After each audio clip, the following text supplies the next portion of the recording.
Hello, hello, hello. How are you guys doing today? I'm just up in the kitchen, dancing, dancing.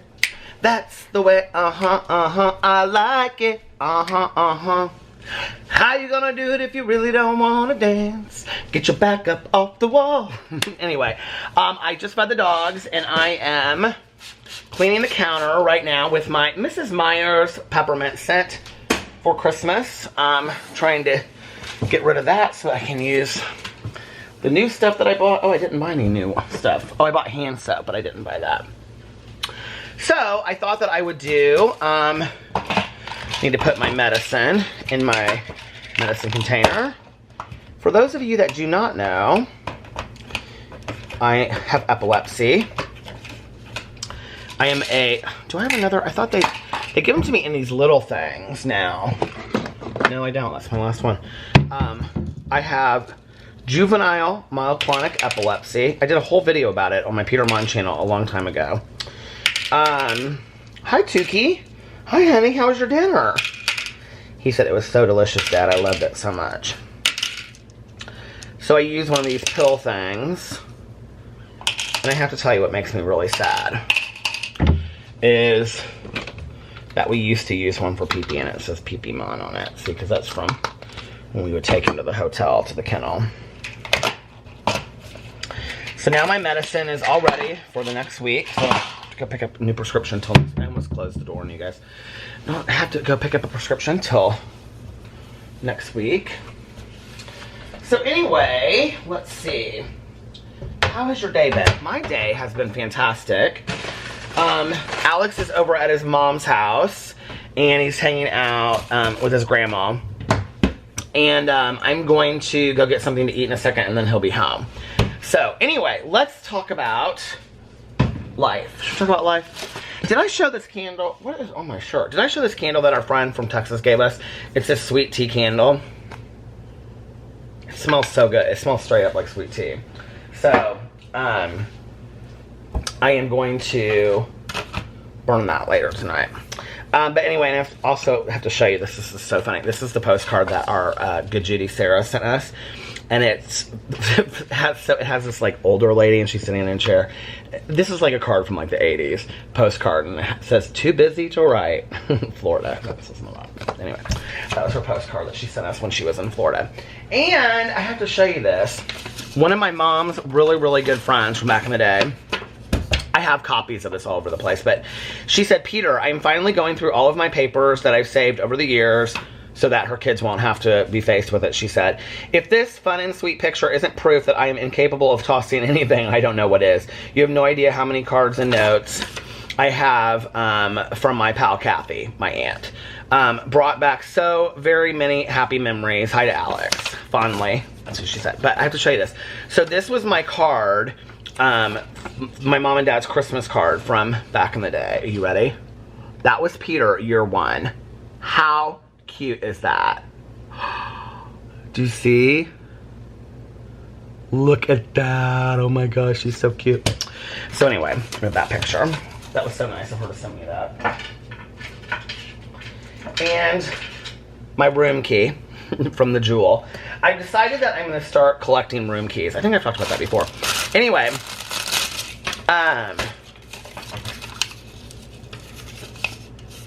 so I got the dogs today from the kennel. Come here, Tucker. Come here, honey. You want to lift up and they can show you your bandana? He said, "I want to show everybody my bandana, Dad." So he got a bandana. Here it is. Isn't it so pretty? What's on it? What does it say on it? It's got glitter. Do you see? Yeah. Did you have a fun time at the hotel? Did you like going to the kennel? Did you have watch this. He has ate dinner. Did you have a good dinner? Was your dinner good?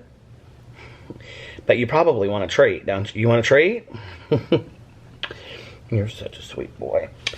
So, I will give you a treat. Just a second.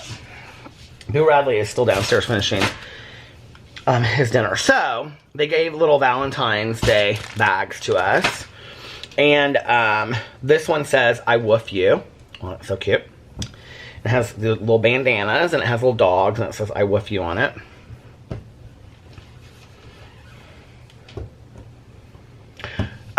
by the time that you see this tomorrow, it won't matter, but whenever my good Judy Tanya goes out of town, I always kind of just don't say anything about it on any of my videos, you know?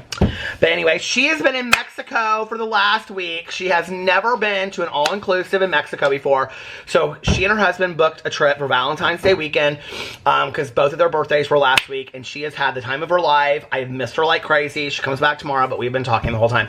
So anyway, I didn't get to see Tanya when I went to go pick up the dogs today. It was so weird, because she's always there, and I cannot wait until she gets back tomorrow. We've been kind of playing phone tag. I hate that word, but we've been actually playing phone tag today. Wait. Oh, that's from Aunt Aphrodite. He's asking me about, he wants to do some true crime production videos, so I'm going to come up with some. He is such a nice guy, Aphrodite. He is one of the kindest people ever. But anyway, so they gave us that, and then they gave us these little treats, and it says, "Your possum," which is so funny, because on the thing the other day that I did these, where I was reading them, I couldn't figure out what the cat one was, but there's little treats right here. You want a treat, honey, in your Valentine's Day bag? Okay, hold on a second. Let's see what else is in here first, because there might be something you want better. Oh, here's another one. So they got 2 little bags of dog bones. Boo Radley won't eat those. No, honey, that was just... Oh, Tucker will eat these. They're like big ones. That was so nice, wasn't it? Here, can you eat this whole thing, honey? I don't, these are really hard. Let's see if you can eat it. We'll try. If you can't, come back, I'll have other treats for you. So... so nice. We give them soft treats. I think I will give those to Sarah for her dog, but I want to keep the bandanas. I'll put those here. How are you gonna do it if you really want it? Tucker, did you eat that already? Okay, then I wanted to open some things and show you guys some things. I got this very, very personal and very, very nice card. This came today in the mail. By the way, Danielle, if you're watching this, I found your bracelet over there. I want to make sure that it's the one that you talked about in the comment section. So can you please email me like I asked before, because I want to make sure this is the bracelet. Because if it is, I've shown it in a video already, but I want to make sure that it's yours. So I got a very, very nice card and some things from Karen. So I don't know what, it was such a beautiful package. I want to show this. So Karen sent me these Nips caramels, which I love. And then she sent me these Werther's Originals caramel hard candies, because y'all know I love the caramels. And then she sent me this little Andes cream de menthe snap bar. What does that mean? There can't be alcohol in that if it's cream de menthe, isn't it? Well, I'll look, but I'm sure it's an Andes bar, so it can't. And then, this is so nice. She sent me this t-shirt, and when I looked at it at first, I was like, oh, she sent me a black t-shirt. That was really cool. And then I turned it around. Are you ready? This is so sweet. And she was so thoughtful that she put fabric softener inside of these. It smells delicious. Pee-Pee the Flying Chihuahua, my spirit animal. Forever in my heart. And look, it's Pee-Pee. Isn't that so sweet? I love that. Karen, that was so sweet. Thank you so much. I really, really appreciate it. You guys are so kind to me. You really, really are. Oh! Okay. Now, Alex has been dying for me to show something over here because he wants his so bad. I've tried to organize this, so let me make sure I have this all organized correctly. Okay, so I got a really nice card, and this is from Christy. And Christy sent us this condolence card, and she shared some things in here, and okay, so Christy sent us these pens, and Alex has been dying. He's like, have you picked your pen yet? Have you picked your pen yet? Have you picked your pen yet? I said, I want to show them for the vlog. So Christy had these made for us, and they are pens. I don't know if you can see it, but they have pictures of Pee-Pee. So this is Pee-Pee, and he's standing up, like, on the floor to the chair. I think this is the one I'm going to pick. And then this is Pee-Pee, and this is in his little sweater shirt that he liked to wear. Is that not so sweet? Christy, that was phenomenal. Thank you so much. And Alex loved it. And then the next thing is, I think this is the one from Bunny Cakes. Yep, this is from Bunny Cakes. And Bunny sent, and I haven't even opened these yet, Bunny sent a little sweet candies, which I'll put over here with the rest of my candies. And then she sent, that's Valerini. She can wait. Hi, Valerini. You can wait. I'm vlogging. And then she sent little Valentines for Tucker, Boo Radley, Peter, and Alex. Here, I'll put Alex's over here. So let's read mine first. Be my Valentine to Peter from Bunny Cakes. Oh my God, it says you're jawsome. Just, oh my God, it's so cute, isn't that? It's Jaws. That's hilarious. And then let's read Boo Radley's. Boo Radley! Come here, we're reading your Valentine. And his says, to Boo Radley from Bunny Cakes, be my Valentine. And it says, you octopi my heart. Oh my God, that is so hilarious. It's a little octopus. That's so cute. Okay. And then Valerie said hello. Okay, and this one's to Tucker, and it says, be mine, Bunny Cakes. And then it says, I whaley love you. Oh my God, these are so cute. I love these. Thank you so much. I appreciate those, Bunny. And she said, put a personalized letter in here that was really, really nice as well.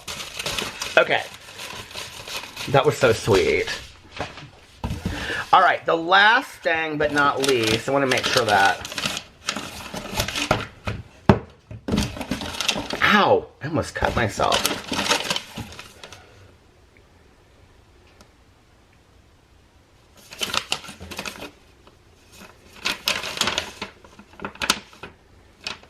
Okay, so this is from Ashley.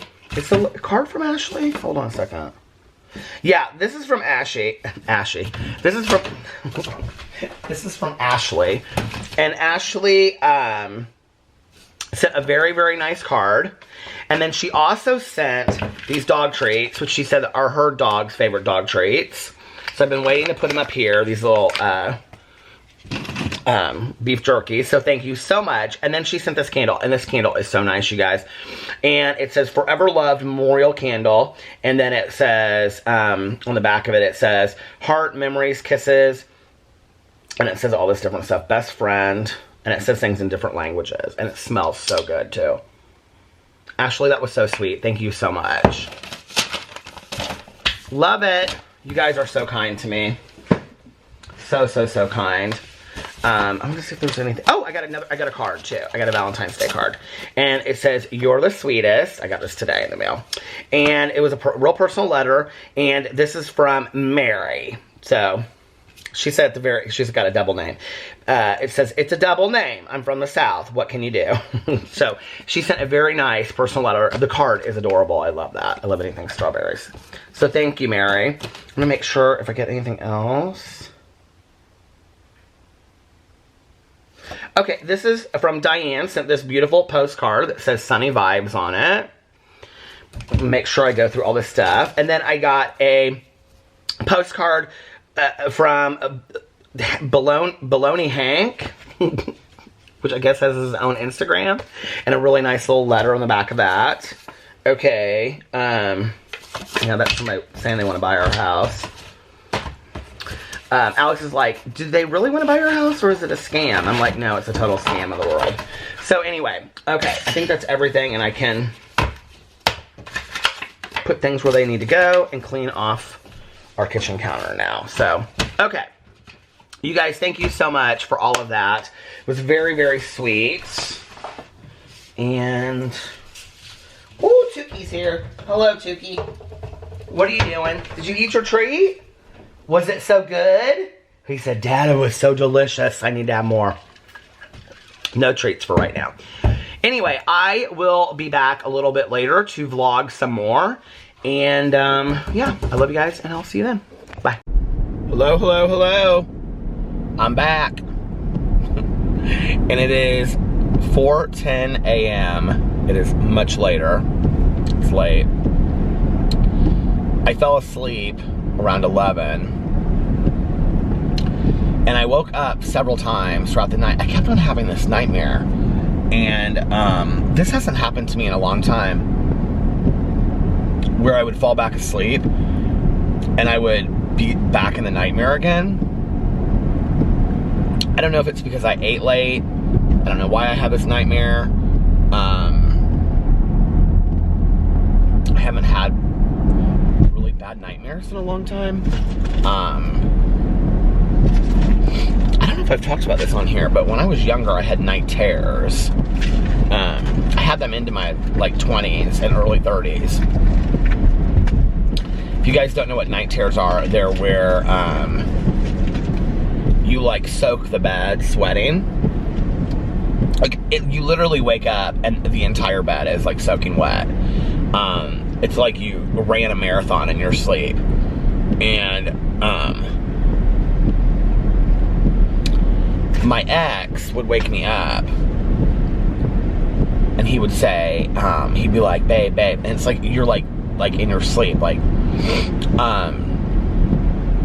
but I used to have horrible night terror. I would like moan in my sleep and stuff. And I don't have those anymore. I think I had them like my first year with Alex, because there were a couple of times where he woke me up. But I don't even have nightmares that I remember very often. It was interesting because somebody not too long ago recommended, oh, maybe it was a month ago, I don't know, recommended on my vlog, they said, because I always talk about dreams on here, or I often talk about dreams, they said you should keep a journal beside your bed, and then as soon as you wake up, write down like everything that you remember from your dreams, and you'll start remembering your dreams more. And actually, it's interesting because I have talked about this on here before. My mother was really into dreams. And so when I was a kid, she would, she gave me like a dream journal to write in and like keep beside my bed, and I would do that. And it would just be like this stream of consciousness stuff. What's interesting is when you do it, I did it for a long time. When you do it, you start remembering further back in your dreams. I later, in reading an article or talking to somebody or reading a book, or I don't know, I've been like talking about dreams for years and years. I mean, literally like forever I've talked about dreams because I love dreams, not just on here, but like, you know, when I was in high school and stuff. Somebody told me one time, I can't remember, or I read it somewhere, that like what you remember is literally like the last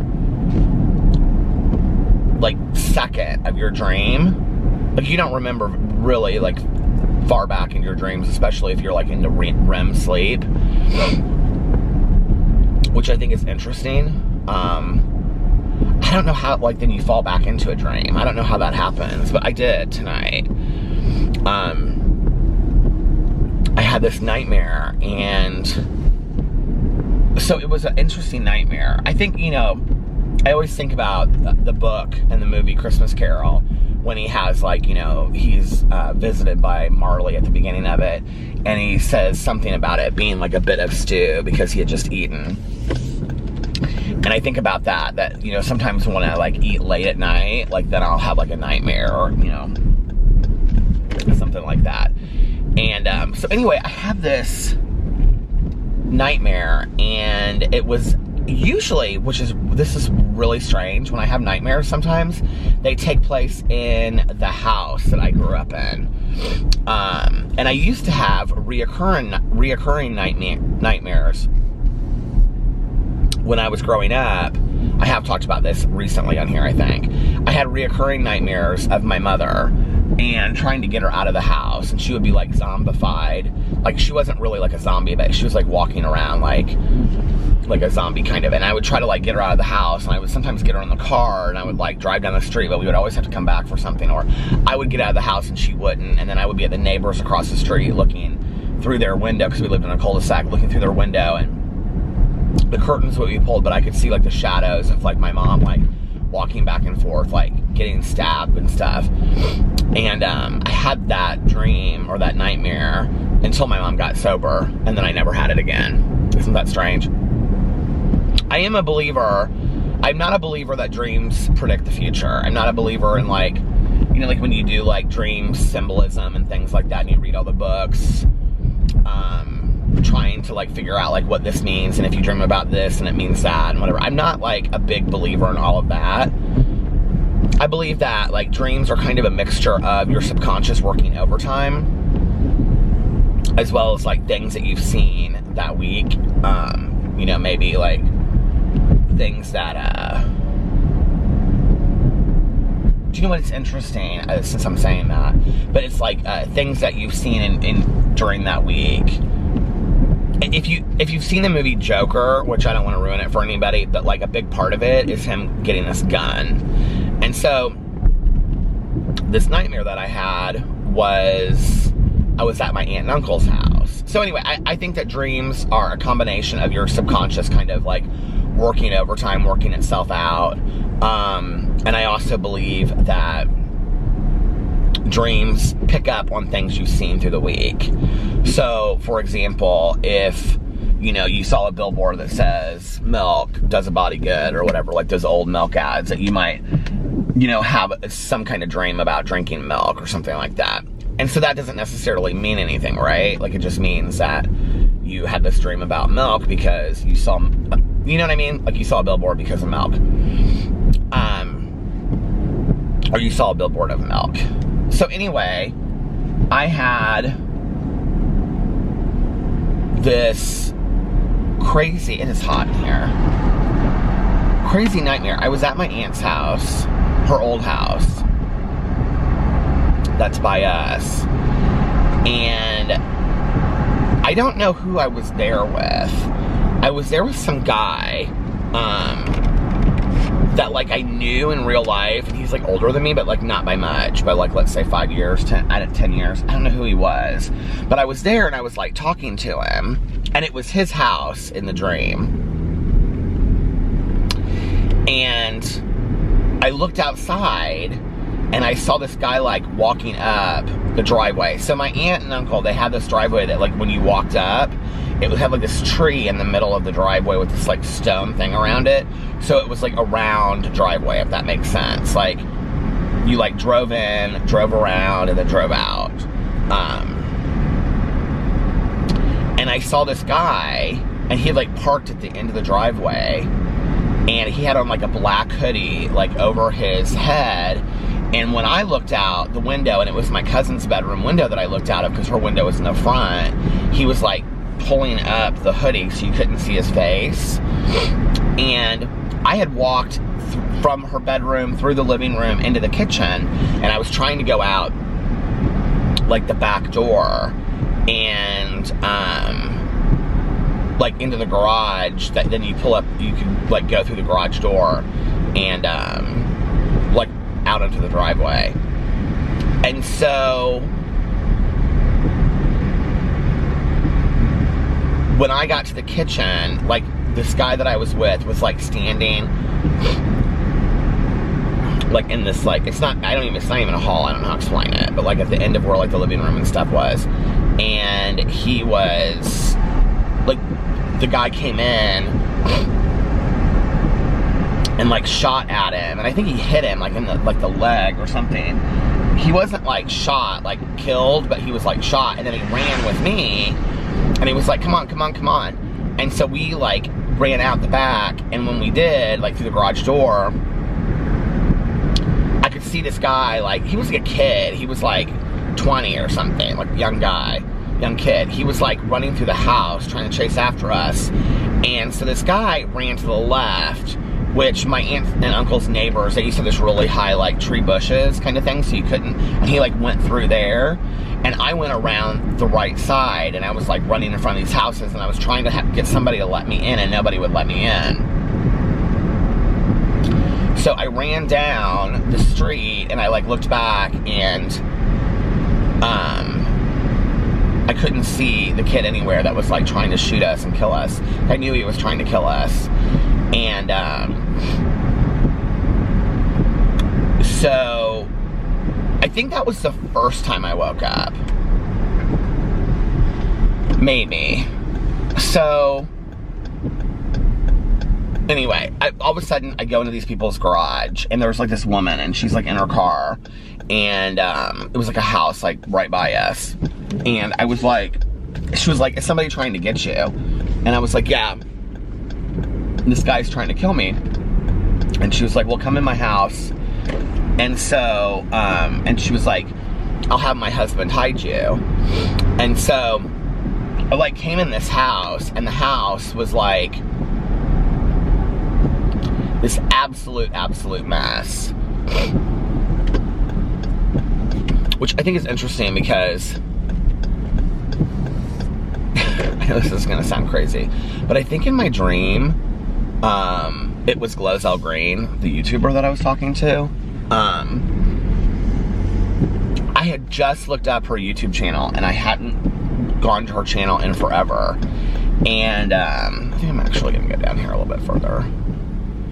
And I hadn't gone to her YouTube channel in forever, and she has all these videos about like getting help with hoarding. I didn't watch any of them, so I don't know if they're real or not real or whatever. She has all these videos about hoarding. And so, I mean, it could have been from that. I don't know. But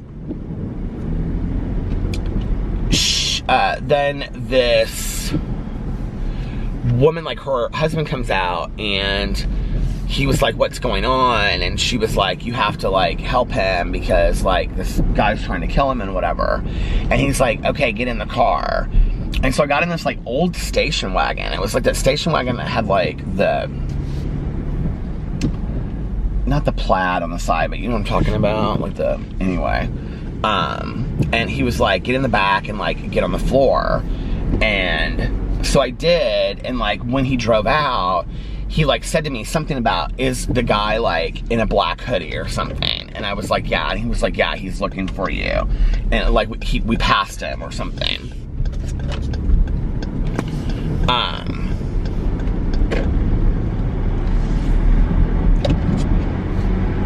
So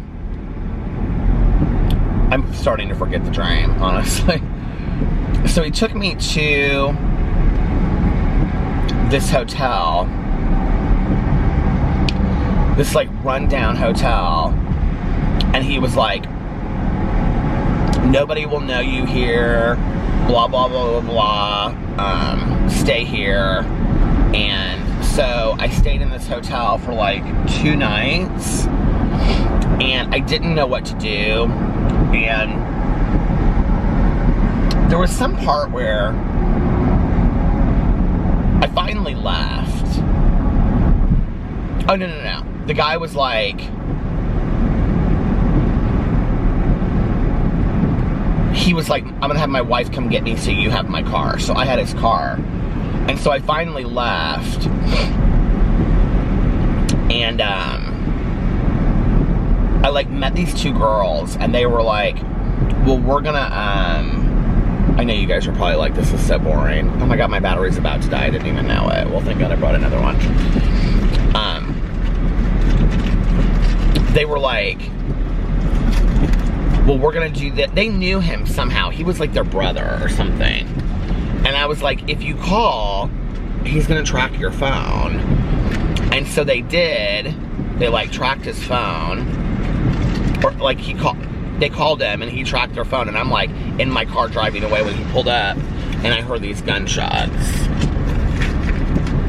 And he was like killing his sister or something. Where's my battery? There it is. And then at some point I like called the police, and they didn't believe me. Which that's part of some book that I just read, or some show that I just watched. Because I was just watching something when, what was that?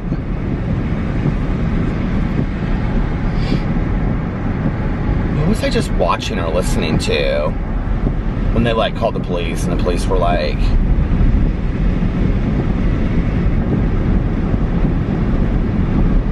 gosh, what was that? That's so weird. And that's where I mean, like, you pull things from, like, you know, like the last week or whatever. There was something that I was, it was either a book that I was listening to, or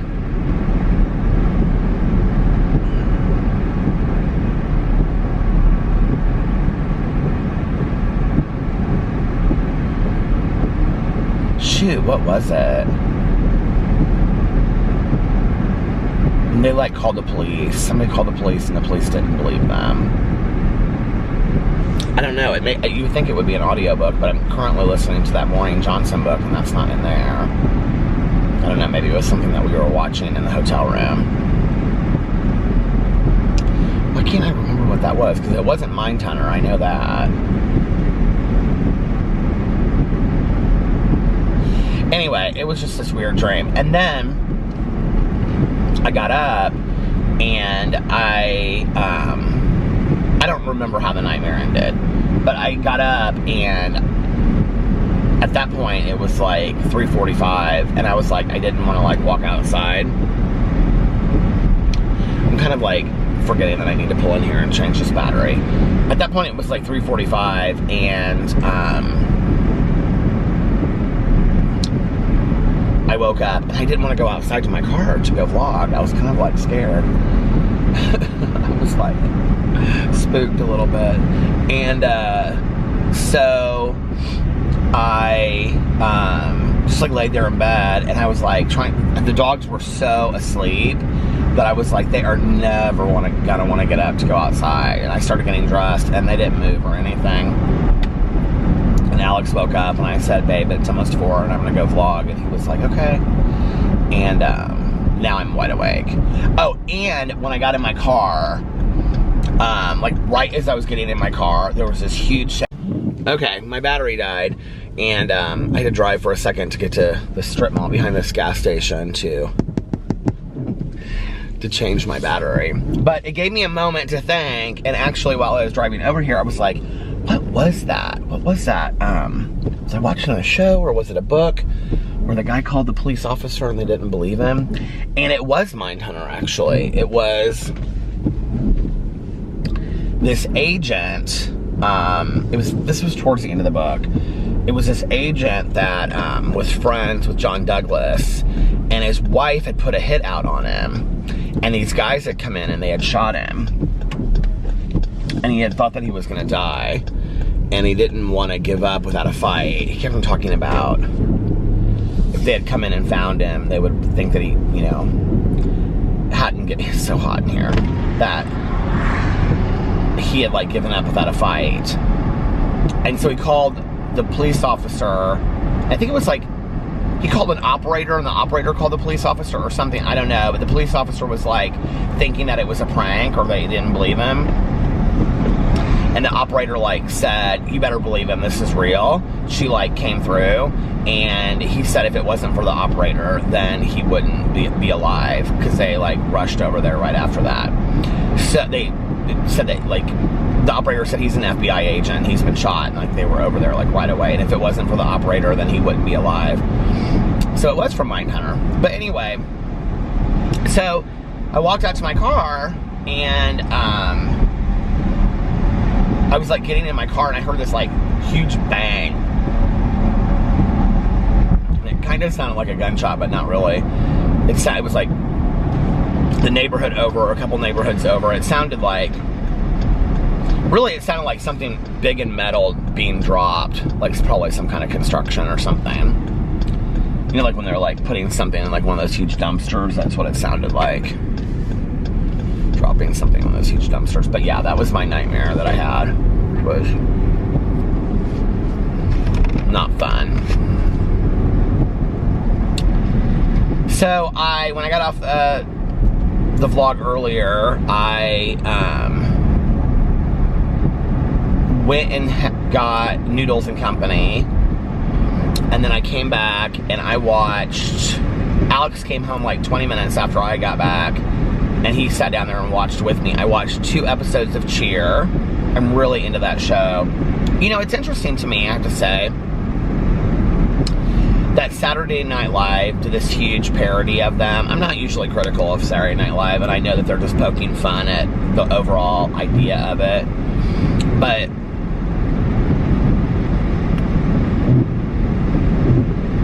like, if you watch the show, it's extremely endearing. I mean, some of these kids that are, you know, young adults, some of these, whatever, young adults that are cheering for this Navarro Community College have had, like, really difficult or tragic lives. And their personal stories are so interesting. And especially this one kid, like, okay, so I watched the SNL skit, the Saturday Night Live skit, before I started watching the show. And there was this kid on there, and his name is Jerry. And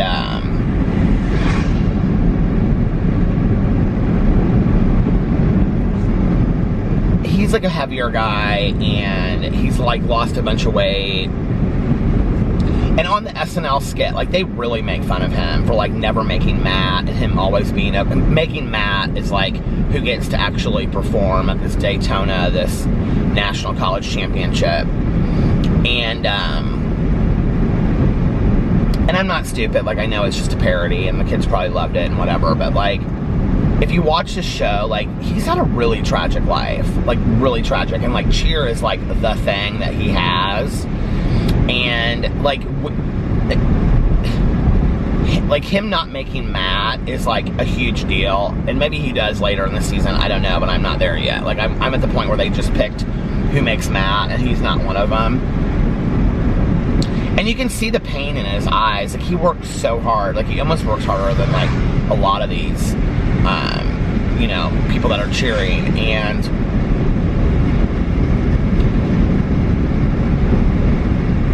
which it's not a reason to give him a spot. I understand that, like, on Matt, because this cheer coach, she's fantastic. I mean, I have known, her name is Monica.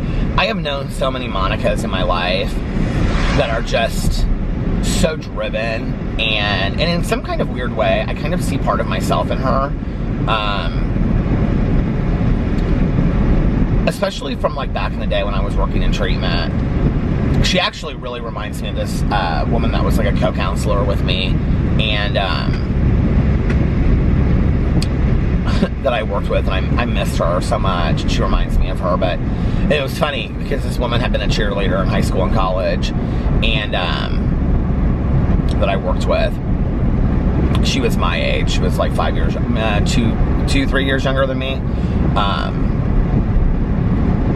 So, but like each of the stories are real. And she says at this one point, she's like, her like cheer partner guy, that's like a student cheer, whatever, assistant. He said something about a lot of like there's a lot of hurt feelings for people that didn't make Matt. And she said something like, at the end of the day, I'm a human being, and I do think about that when I turn it off, but it's also business, and, you know, they're adults, and they know what they're getting themselves into, just like any other athletic, you know, sport, and I have to put on the team who I think is going to make us win, which I totally understand that, right? Like, but there are like some really, really tragic stories with some of these kids, and literally, like, the thing that keeps them going is cheer.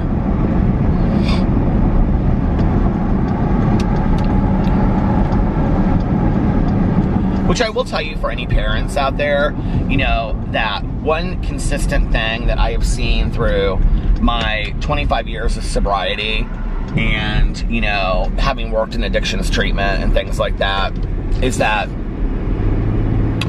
when people start giving up the things they love, like I've known so many people that were like, yeah, I played soccer until like 10th grade, and then I just didn't want to play it anymore, and so I quit playing soccer, and that's when I got really heavy into drugs.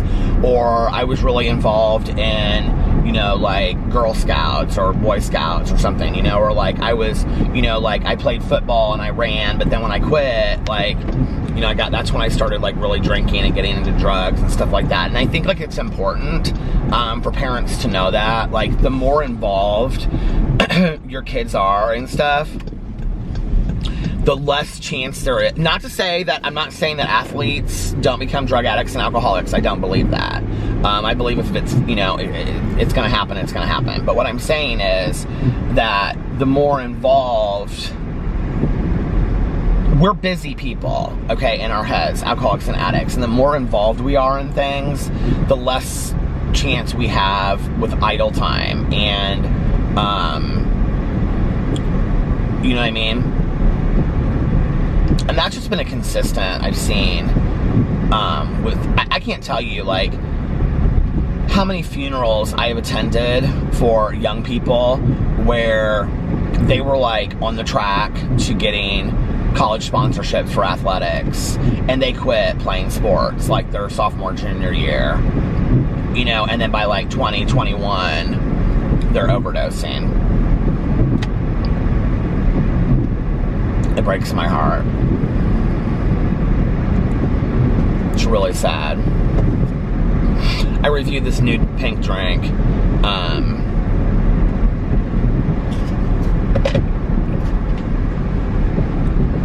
on my review channel today, and it's pretty good, actually. Maybe not 12 hours later, but it's pretty good.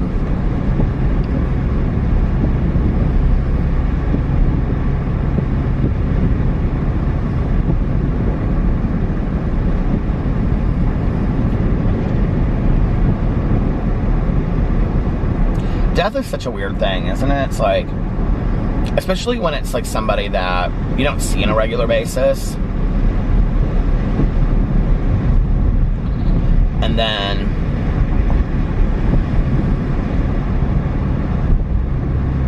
it's like, oh, they're gone. But then when you take like a deeper look at it, it's not just like, oh, they're gone. Like, it's like they're really gone, you know? Like forever. You know, I've talked a lot about my mom in my videos, and I've talked a lot about my aunt and my uncle, but there's a lot of deaths in my life that have really profoundly impacted me. You know, one of them being like one of my best friends' mothers who took her life a year before my mom passed away.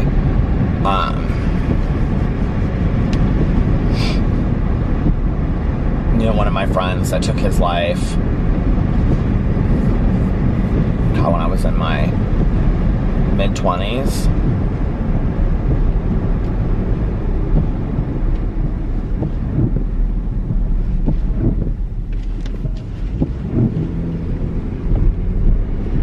So many people, I feel like,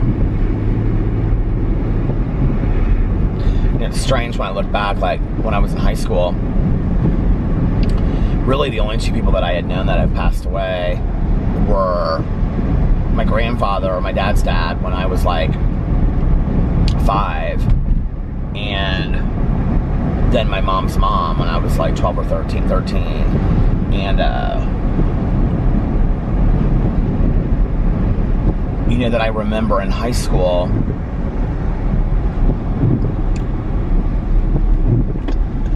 there was this guy that, this whole story is so bizarre, but anyway, there was this guy that he and 2 girls went over to some people's house, and he was like in a van parked at the end of the driveway, and the van caught on fire, and he was inside of the van. I think that's when I was like a sophomore, maybe a junior, that he passed away. And then like the day after we graduated, these 2 girls were in this car, and I actually kind of knew them. Like, not well, but I knew them. Like, from just like hanging out with other people and stuff.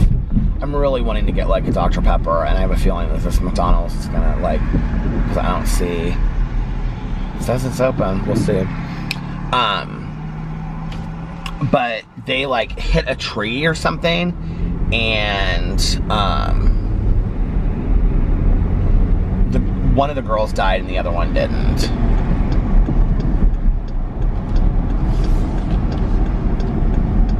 What's weird to me is, like, you know, I'm in this like Facebook group for my graduating class, and every once in a while they'll put in there, you know, like an obituary of somebody that like passed away. And I'm like, you know what's so weird is like I rode a school bus with them 4 years, like in junior high, you know, because I was a walker in elementary school, so I walked to school, but like in junior high I rode the bus, and I can just like see some of these people like in front of me, you know, like we're sitting in classes, like elementary, junior high, and high school with this one girl that recently passed away. I was like, oh my God, she was like in all of these. She was like, I had a class with her like every semester of every year, always. They're closed down, I can tell, because their screens, look at their screens. Hello?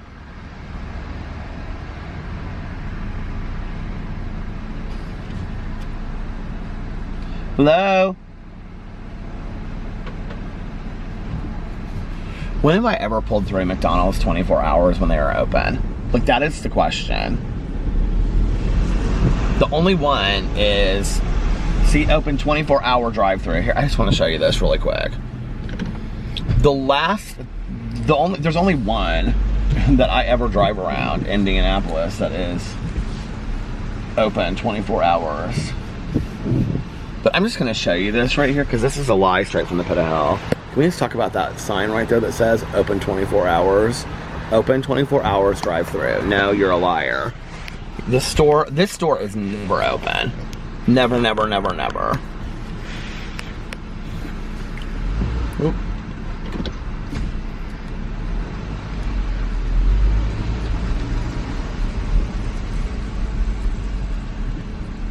You're just standing in there. I think they honestly just shut it down because they don't really want to deal with anybody. I really do.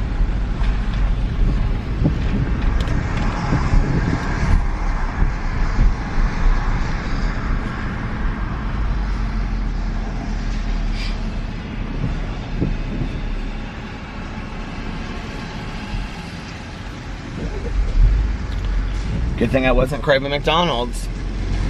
I'll just go the other one. It'll probably be close too, though.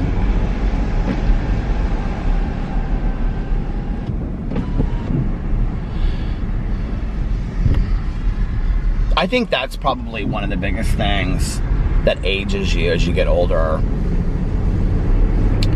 is when your contemporaries start dying.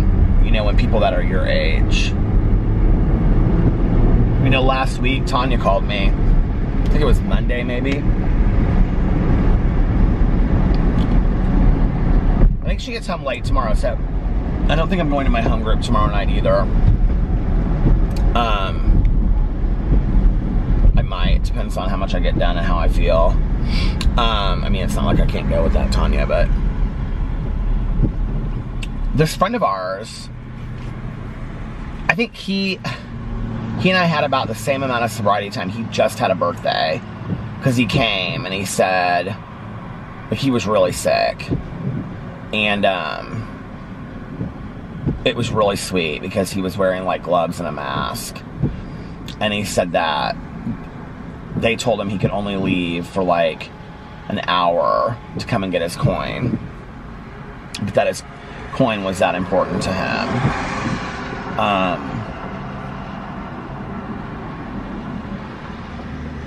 And he passed away like last Monday or Tuesday. I just can't even believe it. It just seems so weird. I was just like standing there talking to him, you know, like congratulating it. It just seems so weird to me.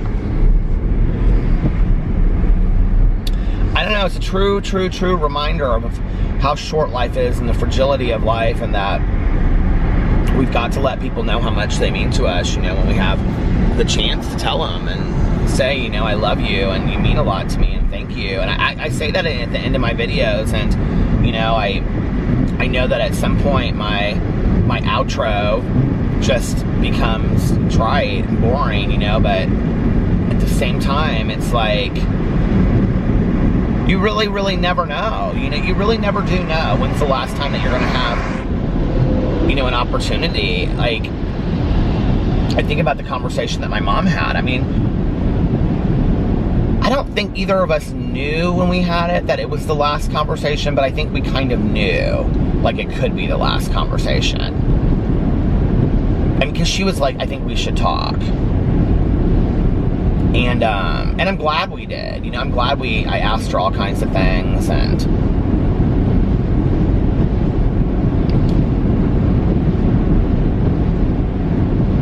but like I think about, you know, like my aunt,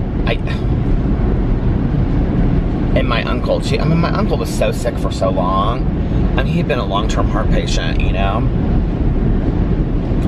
But like with my aunt, like I never had that conversation with her where I just was like, I'd seen her at Christmas, and then she passed, you know. I never had,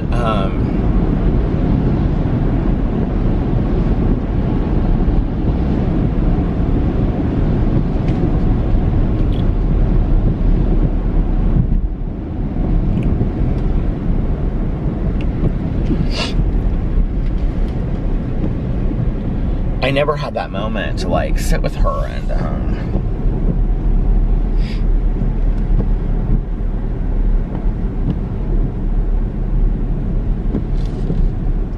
be like, I mean, my aunt was like my mom to me, like, you know. I mean, I know she knows it, you know, or knew it. Like, I know she knew how much I meant to her, or how much she meant to me, and how blessed I was to have her in my life. I just wish that, you know, I could have had that conversation with her. You know, I know that my cousin did have that conversation with her, and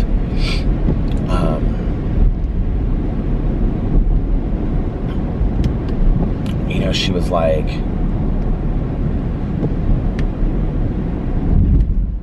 I think Caroline asked her something like, are you afraid? And she said, no, I'm not. I'm ready to go, you know, and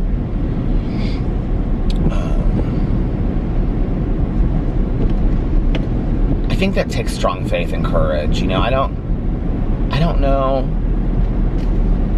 that at the end of my life, you know, my video today on my Peterson's channel was about courage. And I recently have received so many beautiful messages from people sharing with me that they're terminally ill or chronically ill, some both, and that how my videos help them get through that, which, I mean, is probably the highest compliment that I could ever receive from somebody, you know, that they choose to spend precious moments of their lives watching anything that I have to say. I just, for me, but I want them to know that you've given me a gift as well by making me realize that I need to take every moment of life. I mean, the fact that somebody that is terminally or chronically ill sits down and writes a message to somebody to thank them for that. I mean, they could be selfish in that moment and they're not, you know, and I just, it's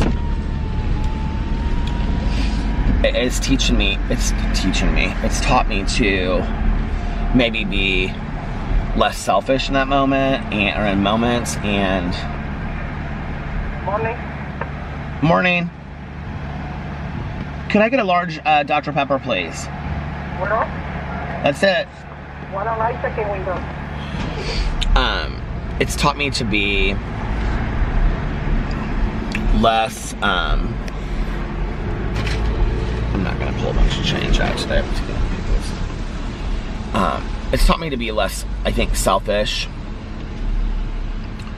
And whenever I, you know, receive a message like that, it always reminds me to be more cognizant of others and how others play out in my life, you know, and what I receive by the simple gifts that other people give me.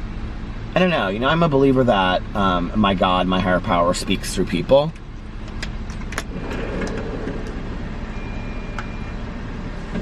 How are you? Fine, you? Good.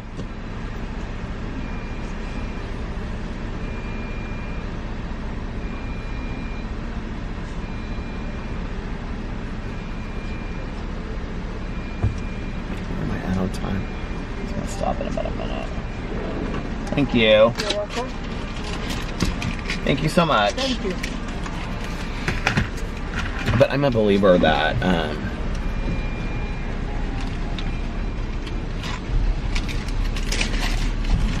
my higher, there used to be a trash can right here, that my higher power speaks through people and their lives.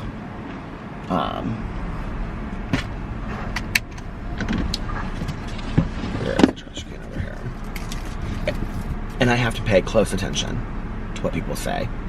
And I have to pay close attention to how people treat me positively. And I have to focus on speaking with a language of love with people, you know? And being aware and with intent to do that, I think, has been a great lesson for me. From people that are so truly gracious. It's gonna stop, hold on. Okay, I'm back. I had to go throw all the trash away. And I forgot, I had almost half a coffee. Oh well. But I think, yeah, like,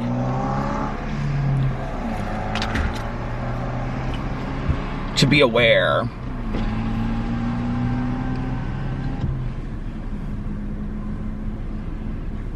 and to keep those people, like, their memories of the people I've known in my life and the people that message me and say these wonderful things, and, you know, to remember the things that they say. They matter, you know?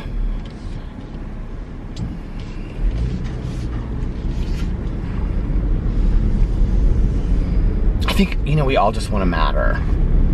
I think we all just want to mean something and matter.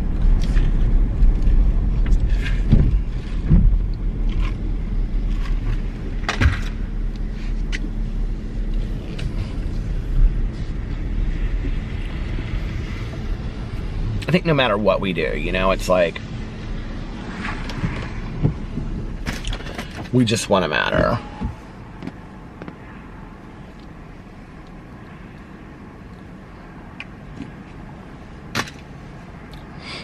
To somebody, I think. And I don't think there's anything wrong with that. I don't think there's anything wrong with wanting to matter. I don't think there's anything wrong with wanting acceptance and validation from others. You know, I think, like,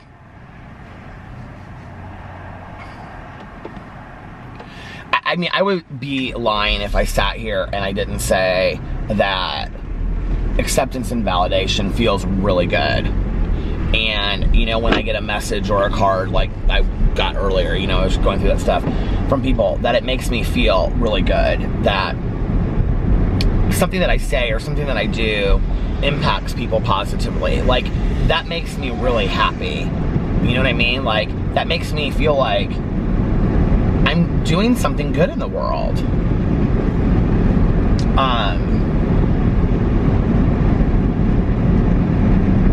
But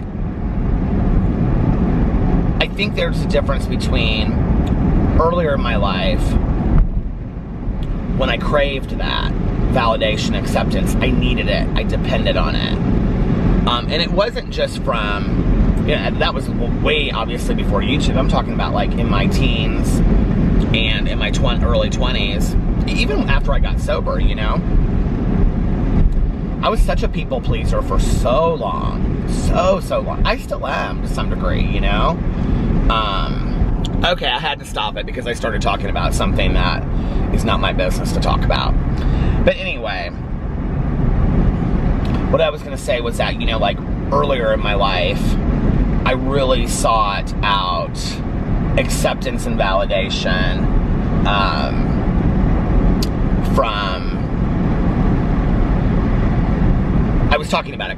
What I was talking about was a conversation I had with another YouTuber. And it's not my place to, like, I didn't say who the person was, but I don't want anybody to guess, and it's not my place to put out that conversation, even though I was just talking about my side of it. But anyway, you know, when I was younger, I think I really sought out acceptance and validation from people. Now, I'm not going to say that I don't love it today, because I still do, right? But I don't seek it the same way that I used to.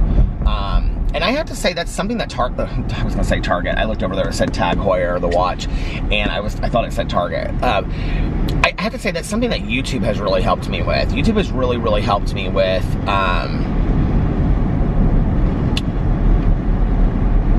there's just so many fantastic people. Like I've said, you know, you can look for the ugly or you can look for the beautiful. And I have encountered so many of just beautiful souls. So many of you out there are just so kind and compassionate and generous, right? There's just so many really nice people out there. And I think the other thing is, like, I talked about this on my Peterisms video today. I did a video and I called it, I Don't Need Him, and I was referencing the part where I was talking about being with my husband, Alex. Like, I don't need him in my life, right? But what I was saying was, and I believe this was, I don't need him, I choose him to be there, and he chooses me. You know, I didn't feel that way. If you had asked me that 5 years ago, before we were in marriage counseling, I would have said to you, know I need my husband. And if we ever broke up, my life would fall apart. Like, I don't know what I would do if we broke up. And I think that one of the greatest things that came out of marriage counseling, but you have to remember that at the time that we were doing marriage counseling, which we're trying to find somebody new, because we just really liked when we were going and had somebody to talk to. At the time that we were going, you know, I was going by myself one week, and then we were going together, and then he was going by himself the next week. So, I mean, I was going individually every other week too. And, or no, every week, like, I would go, and then we would go together, and then he would go, and then we would go together. We did that for a long time, and then we changed it up to every other week. But, you know, one of the greatest lessons I learned through that was that I don't need a man in my life to define me. I don't need a man in my life to take care of me. I don't need a man in my life to make me whole. I don't need a man in my life to complete me, per Jerry Maguire, the movie. I need a man to compliment me. I need a man to, and I don't need a man, period. I can be completely on my own. But if I'm going to have a man, if I'm going to choose a man to be in my life, if I'm going to choose to have a life partner, right, then I want that person to compliment me. I want that person to accentuate who I am. I want that person to be my partner in life, right? You know, partner, they say partner in crime. My partner in life. I want that person to be my teammate, you know, so that we're two halves of a whole kind of thing. But of a unit, two halves of a whole unit. But singularly, we are totally fine on our own. And then what you realize is that we choose to be in a relationship with that person. I think that's why so many relationships that you see where, like, you know, one of the questions that people ask us a lot are like, you know, you guys spend so much time alone and whatever, but I mean, what you see isn't necessarily how it is. But we do spend time apart. We really do. And it's really healthy for our relationship. I also think that when you're in a relationship as long as we have been, that you kind of have to do that. I don't know. Like, I don't really know. Like, I mean, a lot of, like, Tanya and Eric have been together for, oh my God, how long have they been married now? 30 years, I think. And they do a lot of things separately, you know, tons of things separately.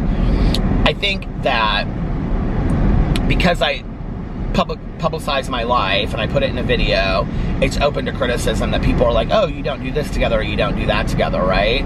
But I think the fact of the matter is that Alex and I each have such independent lives that meet in the middle. And I remember, this is so interesting, I remember years and years and years ago, right after I was out of treatment, that first relationship that I got into, and I thought I had, like, found the man in my dreams. He was pretty fantastic, but kind of. There were some things that were off about him, but like all of us, you know. And I remember seeing my counselor at the time, and I said, you know, like, he completes me. Like, I would say those kinds of things. Doesn't he sound wonderful? Doesn't that sound like a wonderful relationship? Like, I really rely on him. I need him. Like, he makes me feel whole again, you know? And I remember my counselor would look at me, and he would say, and I would say, isn't that great? And he'd say, no, I don't think that's great at all. And I'd say, well, what do you think is great? And he would do this, draw this circle with his hands, and he would say, I think when, and he would do, well, I can't do it, I'm not driving, but he would basically say when two circles overlap in the middle and they share that piece of their lives, but they each have their own independent lives and they share it in the middle, that shared life is like a true relationship, right? Where each person is allowed to live and breathe their own life. Now that I can stop, I can do it. But he would do, like, you know, he would do this, where it, like, meets in the middle. And that part in the middle is, like, you each are sharing part of your life with each other. But you don't want two lives that lay on top of each other. I was in that in my, what is she looking at? This chick is, like, looking at me laughing. She kept on, like, looking over here. But, you know, in my last 2 relationships, that's what happened. My first relationship, we were like on top of each other 24 hours a day. And I was accused of being smothering in that relationship, which I was.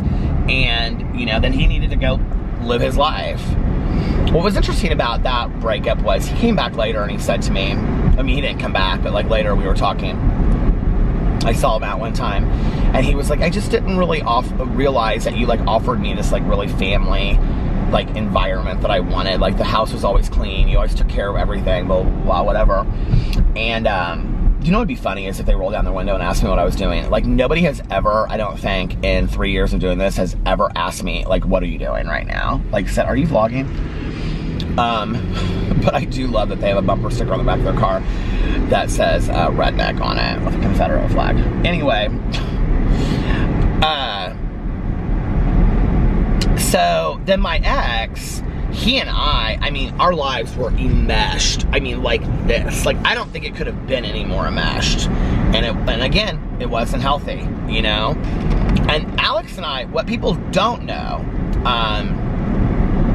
is that this independence that we each have, which I think most couples need to have, I really, really do, that wasn't how it was at first.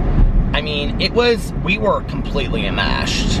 I mean, to the point where we had a one-car couple. I drove him to work. I picked him up from work. We drove to the gym together. We drove to the dinner afterwards together. We came home. We napped together. We went out together, and we got up and did it all over the next day. I mean, that was our life. Or if it was a night that we weren't going to go out and do something, we would sit there and we would watch a movie together. That was our life. I mean, for 2 years, maybe 2.5 years, right? So that wasn't healthy either. And I especially think at the beginning, because that was all I knew, so that's what I thought a relationship should be. And I remember Alex said to me one time, he said, I don't feel like I ever get the opportunity to miss you because I'm always with you. Like, I had texted him one day, like, dropped him off at work, and like 4 hours later, I texted him, I was like, I miss you. And he was like, "Kay," and it like started this huge argument. I was like, you don't miss me? He's like, I just saw you. And I remember we had this discussion about it. And he's like, I don't feel like I ever have the opportunity to miss you, to like long for you, because I always am right there with you, you know? And I think it's such a valid point. And so when we were in marriage counseling, but even before that, we had started it, you know, because like when I came back into the rooms of recovery, I said, I'm not going out anymore. Like, that was a boundary I set. And really, Alex's going out changed then too. Because at that point, for that first year that I was back, like, you know, I went to an 8 o'clock meeting every night. On Saturdays, so Friday night we would have date night. And then Saturday nights, we did our own thing. And I would go to this candlelight meeting that was at 10:30, and then afterwards I would go hang out with all these people, and we would go to Steak and Shake and stuff like that and go out to eat. And then I would like drive around. Tanya never wanted to go to that meeting with me, so I would go pick her up afterwards and get like a fountain pop or something, and you know, like I'd come home at like 1:30 or 2, you know, something like that, and then like go to bed with the dogs, and Alex would come home like an hour later, right? And then Sunday, we would go to brunch. I think that might be when the brunches started, actually. We would go to brunch at Cafe. Somebody the other day, they said to me that lives in Indianapolis, they're like, have you ever been to Cafe Patashu? I was like, yeah, every Sunday at 2. But that was when we started going to brunch, and then we would spend all day on Sunday together. You know, it's interesting, one of the questions I get a lot, like when we do Q&As, is like how YouTube has like changed our like relationship. That is one way, in that we still do brunch and stuff together, but like back then we would come home and like watch movies together and whatever. We don't really do that. Like, I film some videos and then like we'll watch a movie, or I'll take a nap with him or whatever, you know? So Sundays have kind of changed a little bit. But I think like that was a really, really healthy point. I wouldn't even necessarily just say for us as a couple. I think for Peter, that was a really profound moment in time where I realized, because I went into marriage counseling so afraid, so fearful, that I didn't know what was going to happen. You know, I thought we're going to end up getting divorced. Like, things are not good now anyway. You know, what happens if we go in there? And, I mean, I had a lot of fear associated with it, you know? And I just didn't know. I did not know. And didn't trust the process. Which is so funny that in retrospect, like, I swear so much by it, you know? But I did go in with an open mind and an open heart. That was really important for me from the very beginning.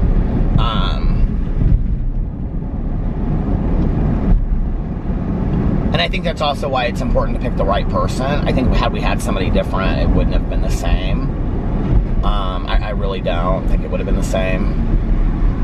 I don't know. Just depends. Alex doesn't necessarily feel that way.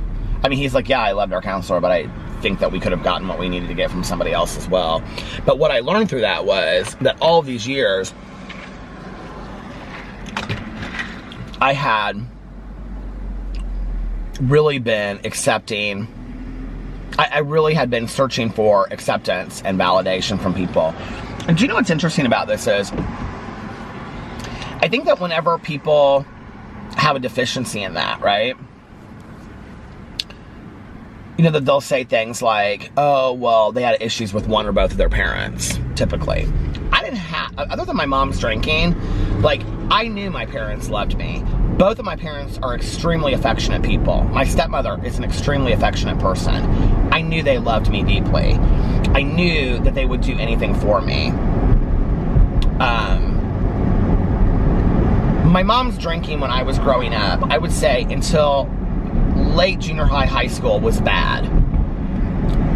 But she managed it on some level. Like, she drank more when I was gone than when I was there.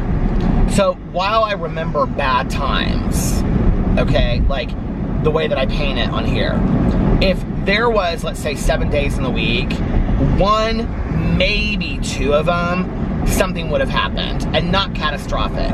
The catastrophic things happened maybe once a month, but enough for me to remember, right?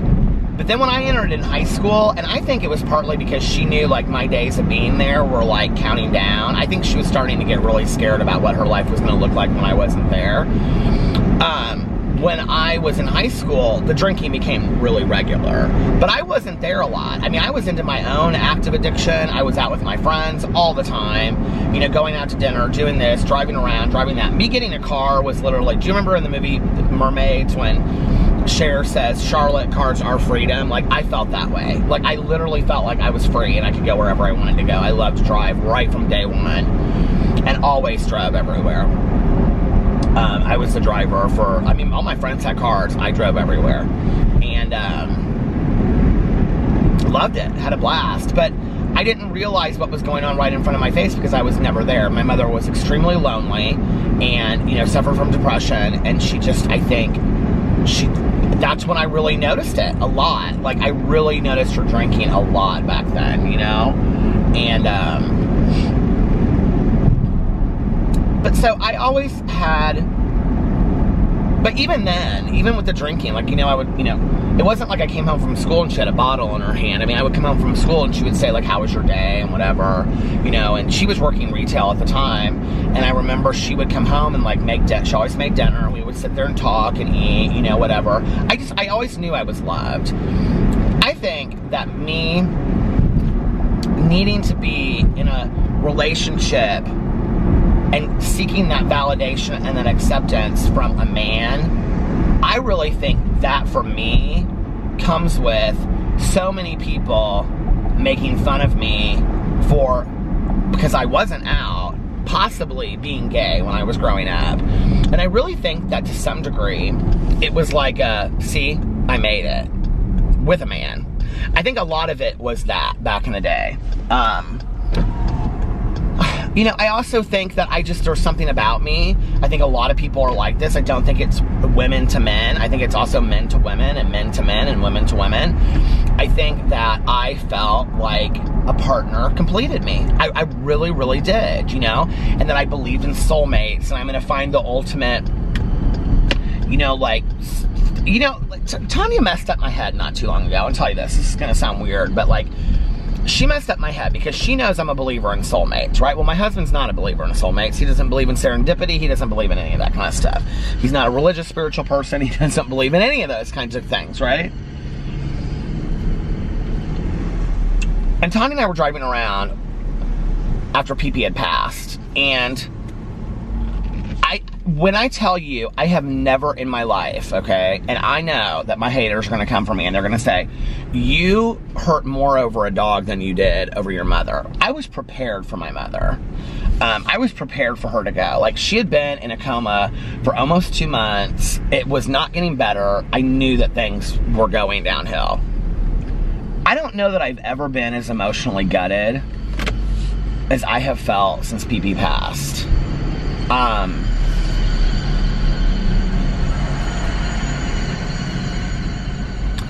The relationship that I had with that little dog, you know, was, I just never had anything like that in my entire life, you know? And Tanya and I were driving around one night, and she said, do you think it's possible that he was your soulmate?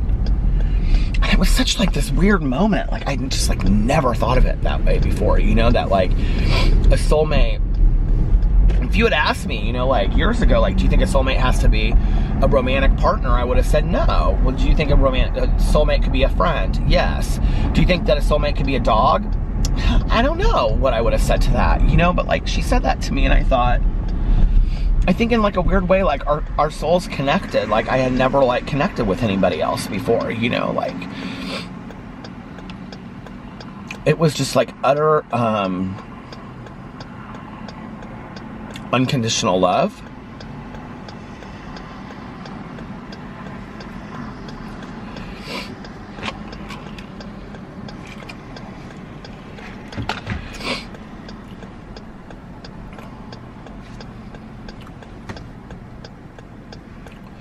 I do think he was. I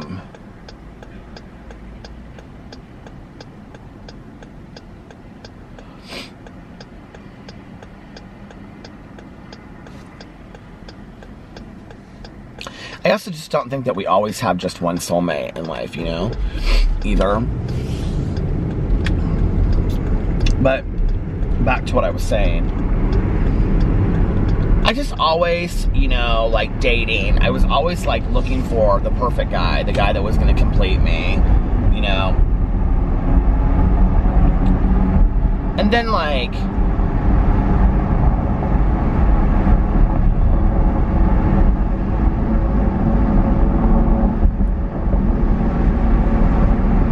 I don't know, just always trying to like, I thought like, if I'm in this perfect relationship and it looks this way, and then, you know, I mean, I've been in so many relationships in the past that they looked great on the outside, but they just really weren't, and one of or both of us weren't happy.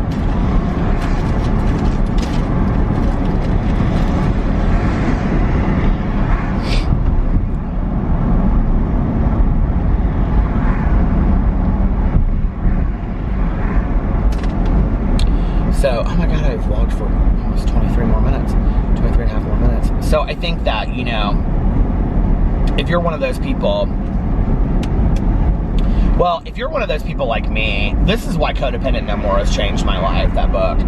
If you're one of those people like me that feels like you need to be in a relationship to like complete yourself, like you need a partner, or if you're in a relationship and you think to yourself, and I want to make sure that I make this clear, if you think to yourself, like, I don't know what I would do if we ever broke up, or, you know, I don't know, like, what I would do if they weren't in my life anymore. Like, even if you want to take it so far as, like, if they passed away, which is a tragic, tragic loss, right? But, like, at the same time, the thing is, to get into this mindset that you, as an individual person in the universe, okay, will be just completely fine on your own. Really, with no family or friends or partner or anything, you will be completely fine on your own. You will continue to exist. It might take some time. It might take you a while to get through it, but you will be fine. When you get there in your head and you have that day where you're like, I will be fine. like, I will be okay if this happens. Then what you realize is that the people and the events that occur in your life, the people that you have in your life, the trips you take, where you live, the pets that you have, the people you interact with are there because you choose for them to be. And that is a powerful, powerful moment when you start realizing that the people in your life are there because you choose for them to be there. And if you don't want them to be there, they don't have to be there. And, you know, and you can have more people in your life if you want them to be there, but you have to choose for them to be there, you know? And it's like, I think that's a powerful moment when you finally get that. It was for me. And I mean, and I'm generalizing that, so that doesn't apply to every situation, you know? You know, like, people ask me a lot, like,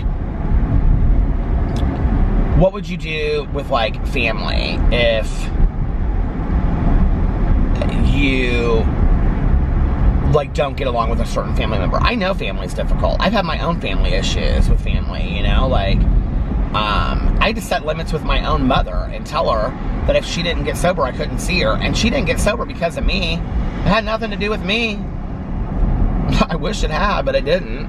I don't know that I really do wish that it did. I don't know that I really care that how she got sober, just that it's gonna stop, hold on.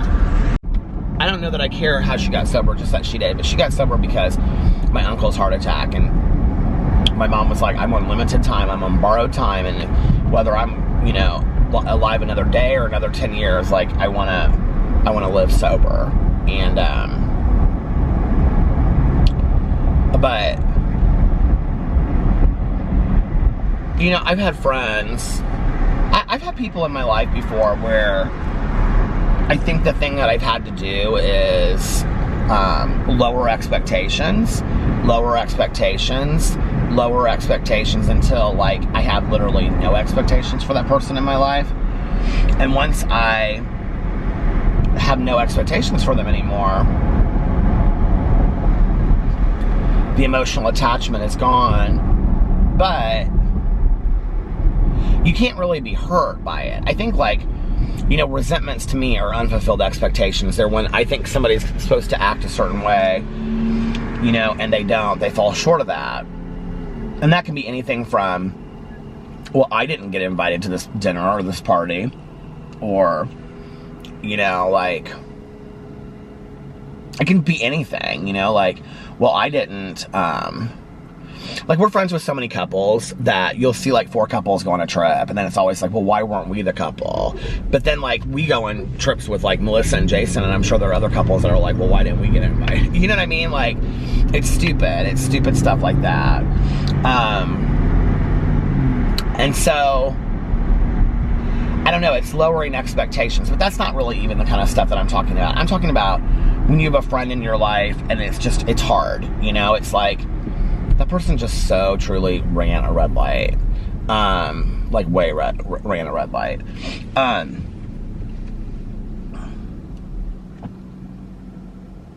don't know, maybe your expectations is that, I'm trying to think of some situations I've had in the past, you know, like, that they would call you and not just always you had to call them. Or, you know, when you hang out with them, that maybe they would ask you questions about yourself instead of just talking the whole time about themselves.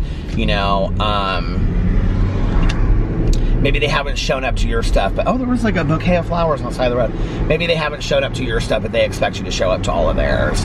You know what I mean? Like, it's stuff like that. And it's over time, it's like you lower and lower and lower your expectations for that person. Well, when you've lowered your expectations for that person in your life, then you really don't have an emotional attachment to them anymore. Because you can't have an emotional attachment to somebody that you don't have expectations for in your life, you know what I mean?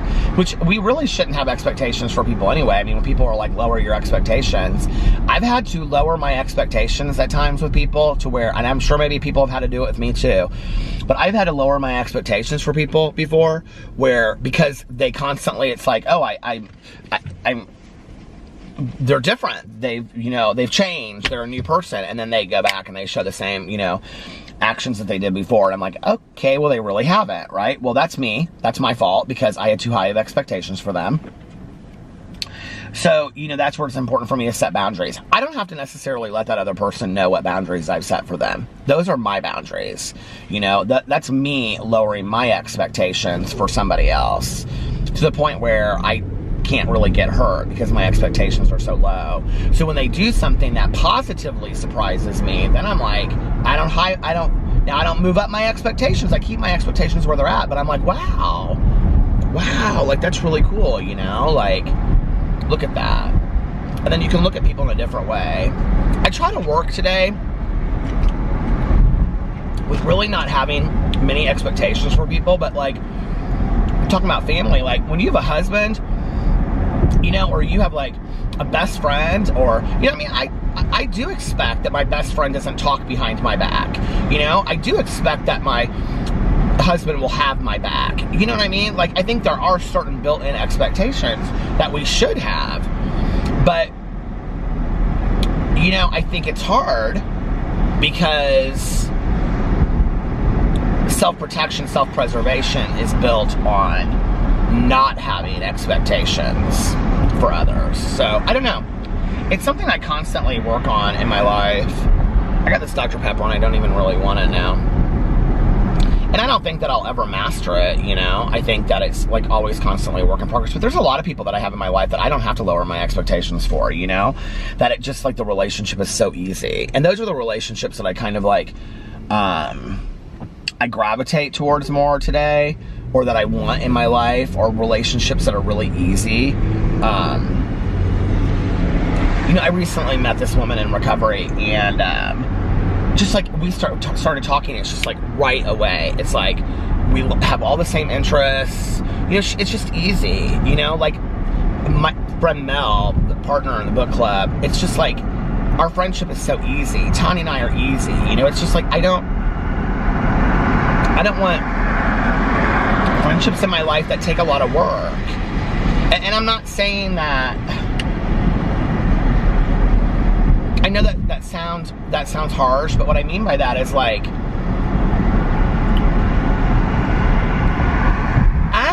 I don't have that much time left on this earth. None of us do, right? From the day we start, that we're born, which Holly Hunter says it in the Miss Firecracker contest, you know? They say we're all dying, and I believe it. Well, it's the truth, you know? And I have a choice to spend my time with people that fulfill my life and make me happy, and I make them happy, because typically when you have a difficulty with somebody in your life, they have a difficulty with you too, okay? So it's not like it goes really easy. I think it's one thing to work on saving a marriage. I think it's another thing to give a certain amount of time to saving a friendship and working on a friendship, right? But if you have a friendship that's like a friend that's like super, and I've been this friend before, right? So I'm not pointing fingers. But when you have a friendship that's like super needy and it just feels toxic, and like every time they text you or call you, it's like, oh my God, you know what I mean? Like, it's time to move on from that friendship. And I watched this show on Oprah years and years and years ago, and this woman was talking about at certain points in your life, it's important to say goodbye to certain friendships. The friendship is over. It's not bringing you anything more in your life. That relationship is done. It's over. That relationships are for a reason, a season, or a lifetime. And that sometimes it's okay to say, you know, I love you. We have had a great time. I just think it's time to move on from this friendship. But give that person an answer and say, you know, like, I just think we're at two different places in our life right now. And because that's often what I think it is too. You know, I often don't think it's, you know, somebody being needy. I don't know. I look back on the times that I've been needy. I mean, this is kind of a thought, I guess. And it's when I could feel the other person pull away that I started becoming more needy, if that makes sense. Like, I became needier as they started pulling away. I wouldn't define myself as super needy today. I do it in a joking way sometimes, but like, I don't really mean it. I go long periods of time without talking to friends of mine, like, and I have to say that the majority of my friends, other than Tanya today in my life, the majority of my friends are people that we literally could go 2 months and not talk, and when we picked back up, it would be just like we had just talked. Because I think that we all have our own independent lives, you know? Anyway, I have rambled on, you guys, long enough. I don't even know what I'm talking about anymore, so I'm gonna get off here now. I started talking about something way back, going back over there, and then I don't even know what it was when I was coming out of McDonald's, I think. But anyway, I guess, you know, what I know today is